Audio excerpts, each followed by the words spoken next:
des manifestations pacifiques organisées par le FNDC et puis je crois par le conglomérat des partis politiques, UFDG. C'était des marches. Pas de cette nature. Moi, je voudrais bien qu'on interroge, encore une fois, le débat revient sur les responsabilités des tueries qu'il y a eu à Bambeto jusqu'à Kabele. Il faut pas, c'est pas léger ce que je dis. Il faut bien qu'on s'interroge sur la nature des tueries qu'il y a eu lors des précédentes manifestations parce que c'était de même nature. Et hier, on s'est rendu compte que même un poulet n'a pas été tué. Je peux? Vas-y. Bien. Mais interroge-toi. Adafo Média vous dit merci. Merci de choisir tous les jours les grandes gueules pour vous accompagner dans cette crise inédite. Vous êtes des millions à nous choisir à la radio et à la télévision. Tous les jours, le record d'audience grâce à vous. Malgré le contexte exceptionnel, le débat continue sur Adafo Média, Radio Espace, Espace TV, Calac Radio, Suite FM, Calac TV, Espace Région.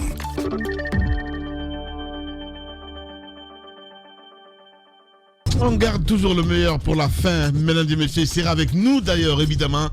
Jeannot Williams, il faut le rappeler, musicien des Kamaen Sofa, journaliste, culturel rompu, biographe, grand promoteur des arts et conservateur donc d'œuvres. Jeannot Williams a raccroché donc le micro le 31 décembre dernier. Derrière lui, désormais, une carrière bien garnie, un immense héritage à la postérité, évidemment, de jeunes journalistes en quête de repères et de mentors, évidemment. Je suis très ému ce matin.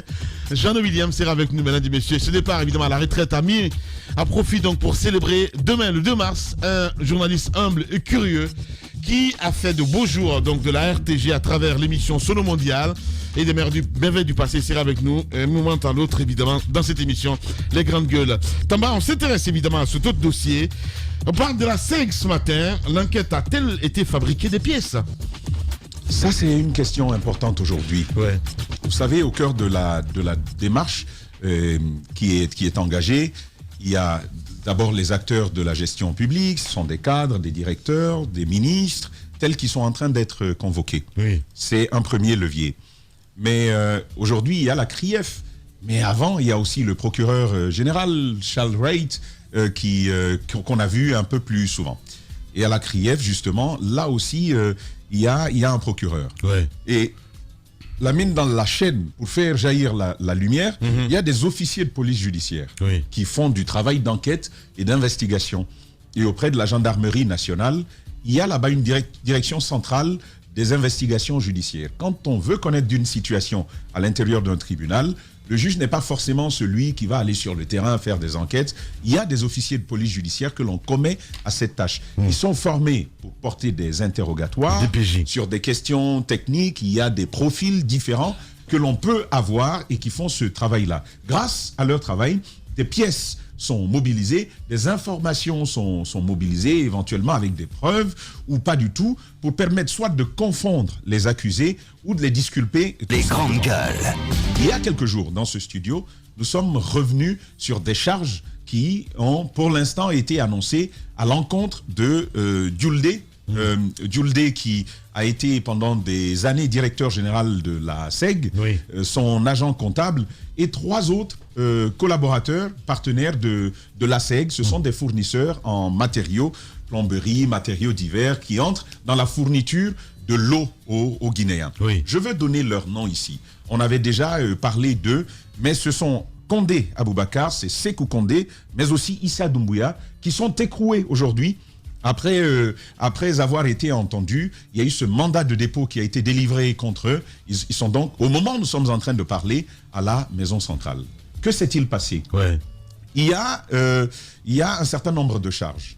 Mais il y a aussi des montants et des situations pour lesquelles Diouldé et ces 4 autres personnes que je viens de citer, donc celui qui s'occupe de la comptabilité là-bas auprès de la SEG, Diouldé lui-même, et les 3 fournisseurs qui sont sous mandat de dépôt et qui sont vraiment, au moment où nous parlons, à la maison centrale.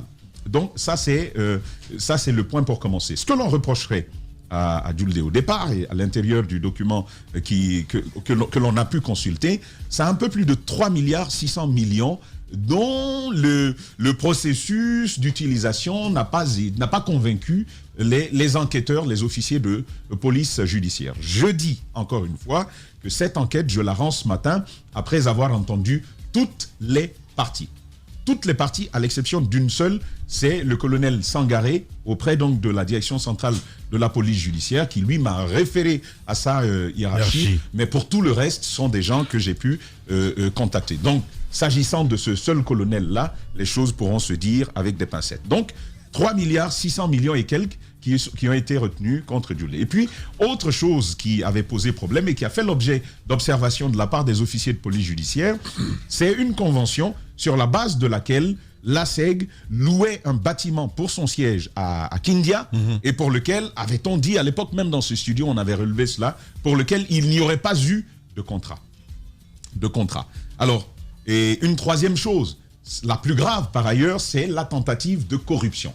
100 millions de francs guinéens, ça a été dit un peu partout dans la presse, y compris ici.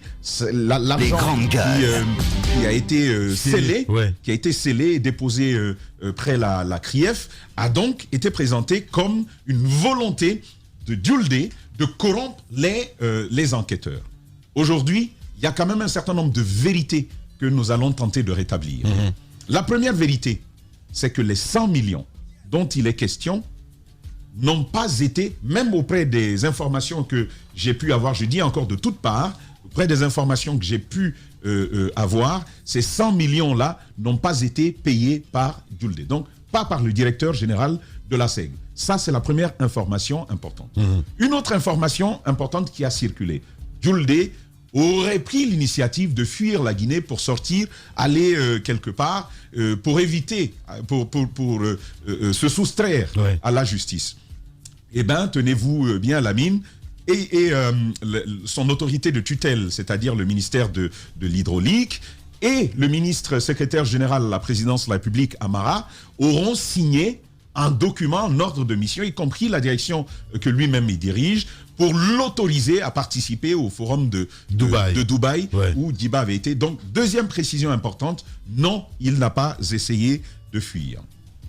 Alors, sur les 3,6 milliards, une convocation a été adressée à Doumbouya Issa, à Condé Aboubakar et à Sékou Condé pour qu'ils viennent s'expliquer devant les officiers de police judiciaire qui émanaient de la direction centrale des investigations judiciaires qui est logée, qui a donc pour responsable la haute, comment ça s'appelle, le haut commandement de la gendarmerie nationale. Les grandes gueules. Il leur a été demandé une première chose. Est-ce que les 3,6 milliards qui sont présentés comme ayant servi à vous payer, est-ce que vous les avez perçus? Sur la base de documents qui ont été fournis, est-ce que vous les avez perçus? Les sieurs répondent que oui. De part et d'autre, cette information est confirmée. Ils répondent, il est établi qu'effectivement, les 3,6 milliards et quelques ont été perçus. Sur le contrat de location du siège à Kindia, est-ce qu'il y avait un contrat? Au départ, il n'y en avait pas. Même au niveau des premières interrogations qui ont été portées, l'information que nous avons, c'est que le contrat n'existait pas. Finalement, il a été fourni au haut commandement de la gendarmerie nationale. Je vais parler de cette direction des investigations judiciaires. Effectivement, le contrat a été fourni sur la question, effectivement, c'est clos. Maintenant, un deuxième niveau d'enquête a été engagé par les officiers de police judiciaire. C'est d'aller auprès de ces fournisseurs, là où ils sont, comparer les reçus, les factures que la SEG a daigné fournir avec les souches là-bas pour s'assurer que ce n'est pas des choses montées. Ce travail également a été fait. D'après mes informations, cela a également été confirmé. Effectivement, il y a eu ces éléments-là. Première réserve importante à souligner, c'est que cette descente-là des agents, donc des officiers de police judiciaire, est intervenue sans les avocats des trois. Semble-t-il, ce n'est pas une information que j'ai pu vérifier, semble-t-il, l'avocat a été consulté et il aurait refusé que eux ils aillent les voir pour cette situation parce qu'estimait-il, ça ne répondait à aucune règle en matière de procédure. Nonobstant ce refus de l'avocat, nous apprendons ces officiers de police judiciaire se seraient donc rendus auprès de Condé Aboubakar, de Sékou Condé et d'Issa Doumbouya pour les rencontrer pour faire ce travail. Ce qui resterait donc dans cette démarche. Vous allez le voir plus loin avec le lien que je suis en train de faire. Maintenant se pose la grave question des 100 millions de francs guinéens. Que s'est-il passé? Ça, on se pose bien la question. Le travail commence, d'après les informations que j'ai pu glaner, un samedi. Ce travail se fait un samedi.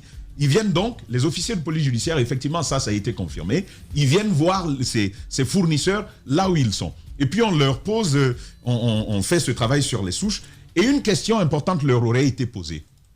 Et ça, cette question, m'apprend-on, aura été posée même devant le directeur général de la SEG. Et on lui pose la question, est-ce que la SEG doit encore de l'argent à ses fournisseurs? Les fournisseurs répondent que oui, plusieurs milliards. Est-ce que Djuldé, vous reconnaissez que vous devez de l'argent à ces... Ils disent oui, mais pourquoi vous ne payez pas? Eh bien, la réponse qui leur a été fournie et que j'ai pu avoir confirmée de part et d'autre, la réponse aura été, nous ne payons qu'en vertu des liquidités, des disponibilités que nous avons. C'est ce qui fait que nous n'avons pas payé ces gens. Et donc, leur serait faite une proposition. Ah, mais si vous nous trouvez 200 millions, nous pourrons vous aider à entrer en possession avec vos paiements qui restent auprès de la SEG. Ça, c'est l'information que j'ai pu obtenir et vérifier auprès notamment des officiers de police judiciaire qui ne le reconnaissent pas. Rapidement, ils le disent très clairement qu'il n'en est rien. Les officiers de police judiciaire ont soutenu qu'ils n'ont jamais demandé 200 millions de francs guinéens. Les fournisseurs précisent qu'ils nous ont demandé 200 millions. Pour qu'ils nous payent l'argent que la SEG nous doit. Waouh. Ça, c'est l'information que j'ai de la part des fournisseurs. Et donc, pour avancer plus loin, les fournisseurs diraient donc... C'est un guet-apens, en fait. Vous allez voir la suite. Moi, je ne confirme rien d'emblée. Je vais présenter les deux versions que j'ai pu obtenir. Après, l'opinion pourra se faire sa lecture. Donc, les officiers de police judiciaire disent qu'ils n'ont jamais rien proposé pour payer un quelconque reliquat. Quoiqu'ils reconnaissent quand même que la SEG leur reste devoir encore. Et donc, les trois se réunissent. Ils disent on ne peut pas payer 200 millions. Parce que 200 millions, c'est trop. En revanche, nous pouvons nous cotiser pour payer 100 millions pour que vous nous payiez notre argent qui est auprès de la SEG. Vous savez, on est quand même habitué de cela. Hein. Je ne dis pas d'emblée qu'à la SEG, c'est ce qui s'est passé. Mais on est quand même habitué de cela. Vous nous donnez un peu, moi je facilite, j'accélère les paiements à votre niveau. Et donc, ce qui aura été fait, d'après les informations que j'ai pu glaner, cette rencontre se fait samedi. Et c'est finalement mardi que les trois sieurs vont réunir les 100 millions. Et d'après les informations que j'ai, il y a eu quand même un certain nombre d'appels, de pressions. Mais vous êtes où? Venez avec l'argent, venez avec l'argent. Et comme ça, c'est comme ça que les 100 millions, d'après ces informations de ce côté, auront été servis à la Direction centrale des investigations judiciaires. 100 millions, non pas pour corrompre, oui, mais 100 millions pour faciliter nos paiements. Extraordinaire. Pour faciliter nos paiements.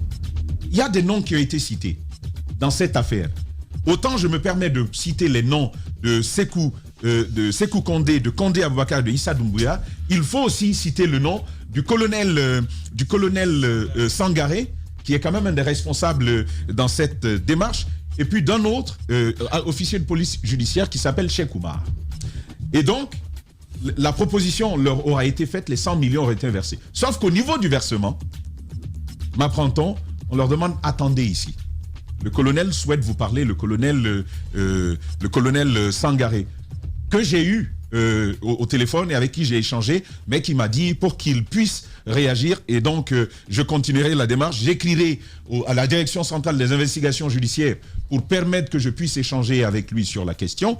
Mais il m'a dit il ne s'adressera pas à moi sur ce dossier tant que je n'aurai pas obtenu l'aval de sa hiérarchie. Et donc, Lamine, sur cette base-là, ces messieurs auront donc été pris pour corruption, tentative de corruption d'agents, d'officiers de police judiciaire dans une enquête.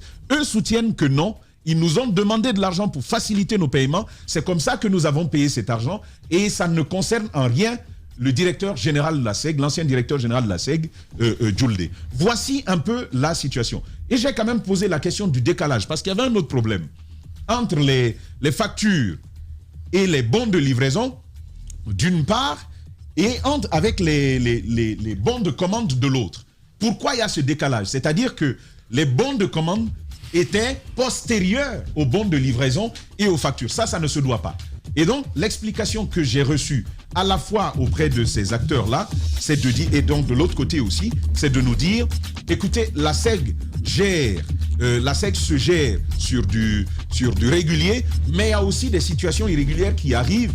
Quand, par exemple, il y a un tuyau qui est éclaté quelque part et que la fourniture peut être... Le temps pour nous de régulariser la situation, on demande aux fournisseurs, fournissez et ramenez-nous la facture et le bon de livraison. Après, maintenant, on régularise en émettant un bon de commande. Sauf que, là, il faut quand même le dire à la SEG, on peut comprendre cela si c'est un décalage de un jour ou d'une semaine. Mais quand ça va sur une année d'écart, là, on se pose quand même une question aussi. Mais voici les informations que nous avons là-dessus. Et je le dis ce matin en ayant à l'esprit la convocation hier d'Ibrahima Kassori Fofana, qui a été annoncée en pompe pour aller finalement lui demander quel était ton rôle dans la gestion budgétaire. Est-ce que tu es riche? Est-ce que tu as des avoirs? Est-ce que tu es un milliardaire? Est-ce que tu as des placements, des investissements en Guinée ou des investissements ailleurs? Je l'ai dit avant-hier. Je le dis encore aujourd'hui. Cette affaire est tellement sérieuse. Et personnellement, et même pour les journalistes, ça nous tient tellement à cœur que lumière soit faite qu'il ne faut pas blaguer avec une telle procédure. Il faut la faire en bonne conscience, en professionnalisme et en grande responsabilité. On ne fabrique pas de preuves. Si c'est le cas, cette affaire, beaucoup devront répondre devant la justice et ce n'est pas normal. Voilà, Tamba Zakari Milimono. On reviendra évidemment, mesdames et messieurs, avec quelques détails là-dessus. Et notre invité ce matin, évidemment, Jeannot William, JB Willy, avec nous dans la troisième partie. Chez les GG, nous pensons comme JMJ. Dire la vérité. La vérité, qu'elle plaise ou qu'elle blesse, est une pertinente attitude de sagesse. Le journalisme est la plus grande aventure humaine car il est mission, passion, vision, interrogation, immersion, quête de vérité et conquête d'objectivité. Écoutez les GG tous les matins sur Radio Espace en simultané sur Espace TV, Espace Région Bokeh, Labé, Zérékoré, Kindia sur 99.7, Cancan sur 99. Les grandes gueules sur Espace.